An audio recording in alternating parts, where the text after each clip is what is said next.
Hello বন্ধুরা, welcome to my channel. আজকে আমি তোমাদেরকে পড়াবো আওয়ার রান অ্যাওয়ে কাইটের ইউনিট 2। ইউনিট 1 আমি তোমাদের আগেই করিয়ে দিয়েছি এবং তার এক্সারসাইজও সলভ করে দিয়েছি। ডেসক্রিপশনে লিঙ্ক দেওয়া থাকবে, তোমরা চাইলে ওই ভিডিওটি দেখে নিতে পারো। আমার চ্যানেলে যারা নতুন এসেছো তাদেরকে রিকোয়েস্ট করব তোমরা এই চ্যানেলটি সাবস্ক্রাইব করে রাখো, এবং যারা অলরেডি সাবস্ক্রাইব করে রেখেছো তাদেরকে অনেক অনেক ধন্যবাদ। চলো আমরা এই গল্পটা শুরু করি। Unit 2। It is always lovely on the big half moon in summer. গ্রীষ্মকালে বিগ হাফ মুন সবসময় খুব সুন্দর থাকে। ওয়েন ইট ইজ ফাইন, যখন সব কিছু ভালো থাকে, the harbour is blue and calm. বন্দর তখন শান্ত এবং নীল থাকে। অর্থাৎ যখন আবহাওয়া ভালো থাকে তখন বন্দরটাও ভালো থাকে। ওই যে আগে ইউনিটে পড়েছিলাম যে শীতকালে ফ্রোজেন ওভার হয়ে যায় বন্দর, তো যখন শীত চলে যায়, সামার আসে, তখন বন্দরও শান্ত থাকে এবং নীল থাকে। নীল থাকে অর্থাৎ বরফ গলে জল হয়ে যায়, এখানে তাকেই বোঝানো হচ্ছে। With little wind and ripples, সঙ্গে কি থাকে? মৃদুমন্দ বাতাস থাকে এবং জলের হালকা ঢেউ থাকে।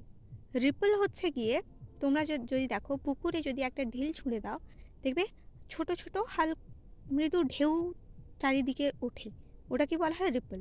ঠিক আছে, হালকা মৃদু ঢেউকে বলা হচ্ছে রিপল। এভরি সামার, প্রত্যেক গ্রীষ্মকালে, উই হ্যাড সাম হবি, আমাদের কিছু হবি থাকতো। The last summer before Dick and Mimi came, শেষ গ্রীষ্মকালে ডিক এবং মিমি আসার আগে, we were crazy about kites, আমরা ঘুড়ি নিয়ে খুব মেতে থাকতাম। ক্রেজি মিন্স কোনো জিনিস নিয়ে খুবই উত্তেজিত তুমি, that is called crazy. A boy on the mainland showed Claude how to make them. A boy, একটা ছেলে, on the mainland, মূল ভূখণ্ডে, অর্থাৎ মূল ভূখণ্ডের একটা ছেলে, showed Claude, ক্লডেকে দেখিয়ে দিয়েছিল how to make them, কিভাবে বানাতে হয়, কিভাবে ঘুড়ি বানাতে হয়, সেটা দেখিয়ে দিয়েছিল কে? ওই মেইনল্যান্ডের একটা ছেলে। Back on the island, we made plenty of kites. আমরা দ্বীপে ফেরত আসার পরে অনেক ঘুড়ি বানিয়েছি। প্লেন্টি মিন্স অসংখ্য, প্রচুর, plenty of kites. Claude would go around to the other side of the island, Claude এই দ্বীপের অন্য পারে চলে যেত। And we would play shipwrecked mariners signalling to each other with kites, আর আমরা খেলতাম শিপরেক্ট ম্যারিনার, আর শিপরেক্ট মিন্স জাহাজ বিধ্বস্ত নাবিকের খেলা খেলতো। তার মানে জাহাজ বিধ্বস্ত নাবিকের খেলা মিন্স যে সমুদ্রে জাহাজ যাচ্ছে, জাহাজ কোনো কারণে বিপদে পড়েছে, তারপর তারা সেটা নিয়ে খেলতো, যে কিভাবে ঘুড়ি দেখিয়ে সিগন্যাল দিচ্ছে আর উদ্ধার করছে শিপরেক্ট মেরিনার্সদের। এই হচ্ছে তাদের খেলা, তারা এই খেলাটা খেলতো ইসল্যান্ডে। We had a kite that was big and covered with lovely red paper, আমাদের একটা ঘুড়ি ছিল যেটা সুন্দর একটা লাল রঙের কাগজ দিয়ে মোড়া ছিল। We pasted gold tinsel stars all over it, আমরা এর ওপরে চারিদিকে সোনালি রঙের টিনসেল স্টার্স চিটিয়ে দিয়েছিলাম। And had written our names full on it, আর এর ওপরে আমরা নিজেদের নাম লিখেছিলাম।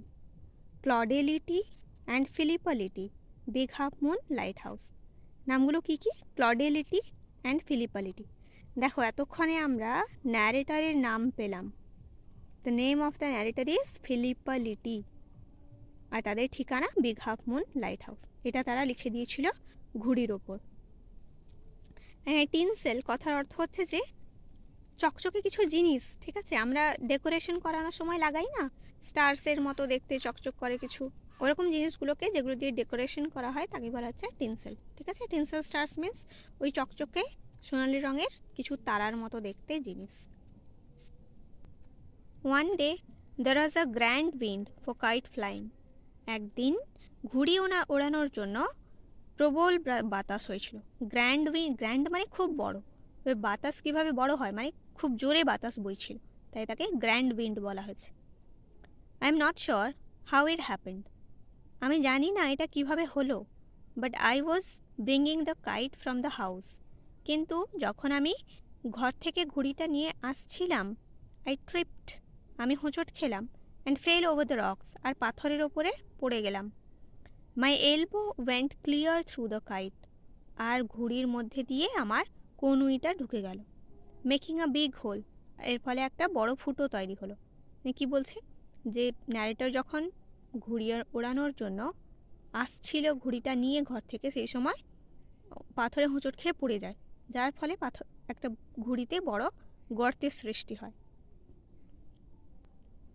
We had to hurry to fix the kite, আমাদেরকে তাড়াতাড়ি করতে হতো ঘুড়িটাকে ঠিক করার জন্য। ফিক্স মিন্স ঠিক করা, হারি মিন্স তাড়াতাড়ি, তাড়াতাড়ি করতে হতো। If we wanted to send it up before the wind fail, কেন? যদি আমাদেরকে বাতাস পড়ে যাওয়ার আগেই ঘুড়িটিকে পাঠাতে হতো তাহলে আমাদেরকে তাড়াতাড়ি করতে হতো ঘুড়িটাকে ঠিক করার জন্য।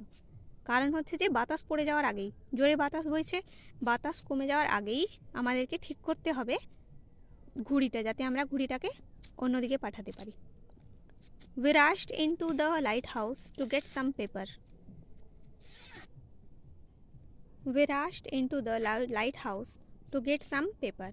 আমরা লাইট হাউসে ছুটে গেলাম কিছু কাগজ আনার জন্য। কাগজ কেন আনবে? ওই যে ফুটো হয়ে গেছে ঘুড়িটি, সেটা সারাই করার জন্য। We knew there was no more red paper. আমরা জানতাম যে আর কোনো লাল কাগজ নেই। We took the first thing that came handy. যেটা হাতের কাছে পেলাম ওটাই প্রথমে আমরা নিলাম। An old letter lying on the bookcase in the sitting room. ওই জিনিসটা কি ছিল যেটা পেয়েছিল? একটা পুরনো চিঠি, lying on the bookcase, যেটা বইয়ের তাকে রাখা ছিল, in the sitting room, বসার ঘরে। We patched the kite up with the letter. আমরা ঘুড়িটিকে সারাই করলাম ওই চিঠিটি দিয়ে। Patched means ওই ফুটোর উপরে চিটিয়ে দেওয়াকে বলা হচ্ছে patched.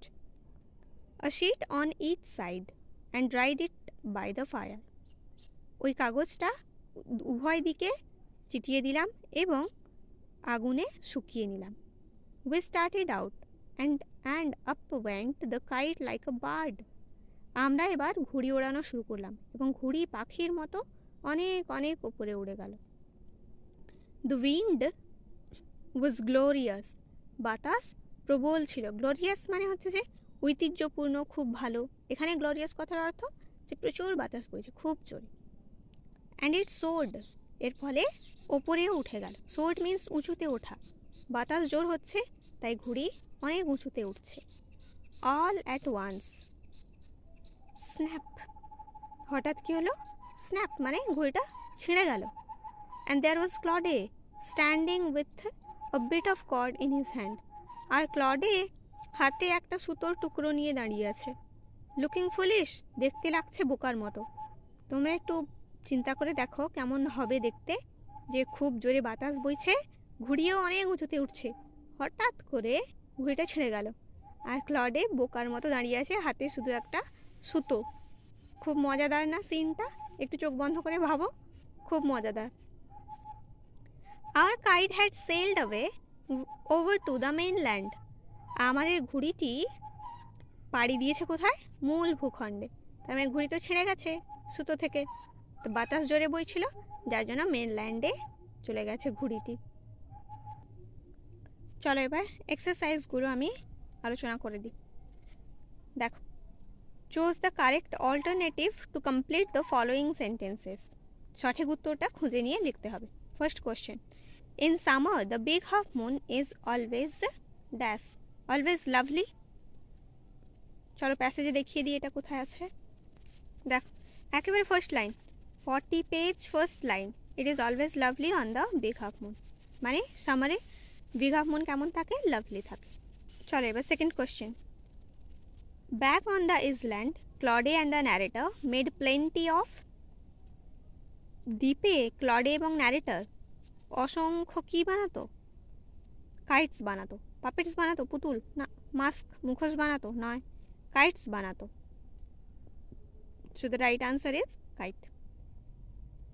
Now come to the third question. The kite was patched with a. কাইটে প্যাচ করেছিল কি দিয়ে?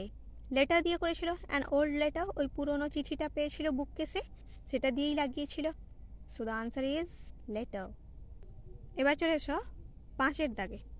Complete the following sentences with information from the text. শূন্যস্থান পূরণ করতে হবে টেক্সট থেকে ইনফরমেশন নিয়ে। A boy on the mainland showed, মূল ভূখণ্ডের একটা ছেলে দেখিয়ে দিয়েছিল। কি দেখিয়ে দিয়েছিল? ক্লডেকে দেখিয়ে দিয়েছিল হাউ টু মেক কাইটস, কীভাবে ঘুড়ি বানাতে হয়। এ তোমরা নিজেরাই প্যাসেজ থেকে দেখে লিখতে পারবে। তোমাদেরকে একটু দেখিয়ে দিই, চলো কোথায় আছে উত্তরটা। চলে এসো তোমরা 40 পেজ 4th লাইন। এই দেখো,